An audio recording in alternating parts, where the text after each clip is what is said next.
Assalamualaikum. My name is Nur Syafiah binti Muhammad Sharif. Hello and Assalamualaikum. My name is Nur Azanis binti Rosli. Hi and Assalamualaikum to Madam. My name is Nur Nelly Maisara binti Najmuddin and I will be the second last presenter. Hi and Assalamualaikum. My name is Nur Fazlin Sofia binti Muhammad Sofian. The COVID-19 outbreak has put the Malaysian tourism industry at risk. The rising cases of COVID-19 across all countries has resulted in the cancellations of many tours, resulting in a significant drop in the number of tourists visiting Malaysia. Tourism is among the most affected industries, implying the direct and indirect economic impacts and damages caused by COVID-19. It has had effect in long term for sector where it caused the sector cannot return to safe position before pandemic occurs. Malaysia has implemented Movement Control Order (MCO) to cope with the situation. Societal well-being or safety precautions like lockdown measures are effective to control the virus. Although these strict measures give significant impact on the development of tourism industries, increasing in unemployment rate and slow the economic development as visitors were not allowed to enter Malaysia. So, in order to respond on pandemic disease, risk assessment is done to identify, evaluate and control significant risks which have affected sector operation during the pandemic. The main focus is to enable this industry to continue progress toward its goals during and after COVID-19. The objective of the risk assessment is to minimize the level of risk faced by tourism industry as they affected from COVID-19. Second, to reduce the number of unemployment rate in tourism industry, and third, to ensure businesses can continue operate effectively and can maximize profits. Now, let's look at the peril, hazard and loss in tourism industry. For the peril, the employers they cannot afford to pay salary for their workers. Also, the tourism industry they cannot generate income due to the movement control order that has been implemented because of the pandemic COVID-19. The hazard is the employee may lose the income as well as the productivity of the employee may decrease. Lastly, for the loss, business in tourism industry like hotel, they may forced to close down. Employee lost their job as well as a poor lifestyle. There are 5 risk management processes that will be used to assess on the tourism industry, which is firstly is identifying existing and potential risks, evaluating potential risks, examining alternative risk management technique, selecting and implementing risk management process, and finally is evaluating, reviewing and controlling the risk management program. The risk that I found in the tourism industry is the risk of unemployment. With the existing risk where they may lose their source of income. This is due to the pandemic COVID-19 that happened all around the world, including Malaysia, that contribute to the losing of their income. People basically stay at home during the pandemic, and the tourism industry they basically cannot generate income because of that. Also, according to the mobility market outlook on COVID-19, the tourism industry will have revenue about 396.37 billion US dollar, which is a decrease for about 42% than the year before. The potential risk is the movement control order faced by the tourism industry, where they cannot fully operate it because of that. Only the essential services can operate during the movement control order, which make the tourism industry to be fully closed. Second step is evaluating potential risks. Okay, in this step, we are evaluate based on these two, which is frequency and severity. Risk of unemployment have both high frequency and severity. High frequency because of dismissal worker. Due to the losses of income, industry had to dismissal some worker and limit the needed worker only.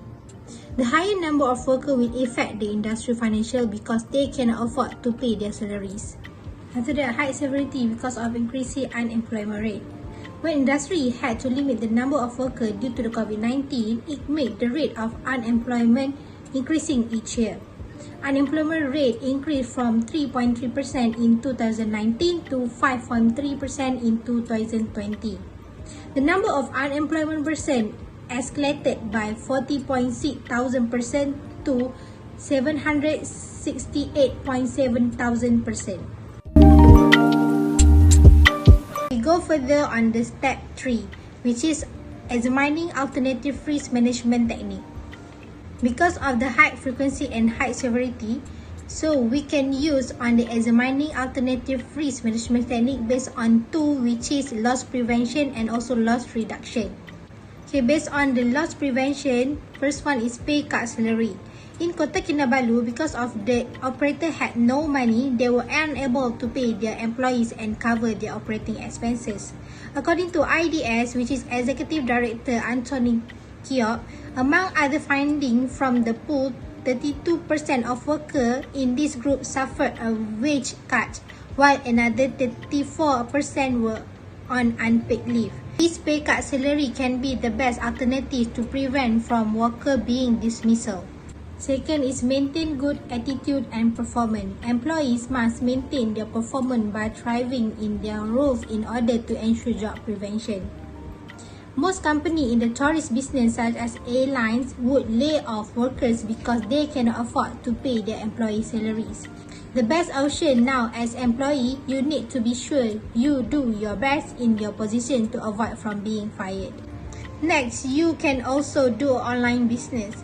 If online business grows well, it subsequently helps employees to generate income and can be a successful business person, and also automatically reduce the rate of unemployment. Other than that, they also can influence other people to do online business rather than not doing anything and being jobless.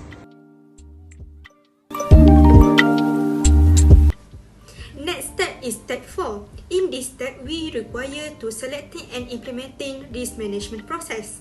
We choose the best technique, which is loss prevention, to reduce the risk. Management can using this technique to avoid increasing in unemployment. This technique can benefit both of financial criteria and non-financial criteria. Impact of technique in financial criteria. A lot of industry that hit by coronavirus pandemic are turning to pay cuts instead of layoff to reduce their labor costs, hoping to preserve their workforces for a fast recovery. By cutting employees' salary, industry revenue will not be dropped drastically. Hence, a salary decrease because of financial issues may not always be permanent. You can always revert employees to their previous salaries if profits increase. Non-financial criteria. A salary reduction is much more than just changing your payroll. There are laws that you need to follow when reducing an employee's salary. By cutting employees' salary can affect productivity in their work and prompt the best workers to leave, but things are different now.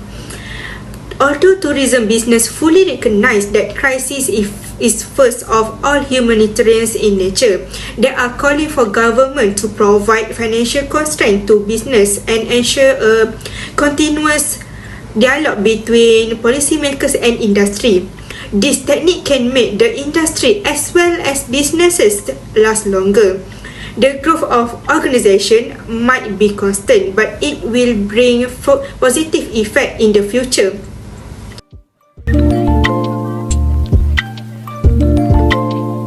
Step 5. Evaluating, reviewing and controlling the risk management.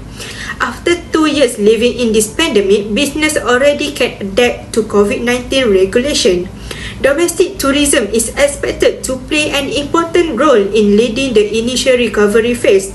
Give countries where domestic tourism already represent a significant share of the tourism economy are thus likely to see recovery in the sector more quickly than countries that are heavily depend on international tourism flows.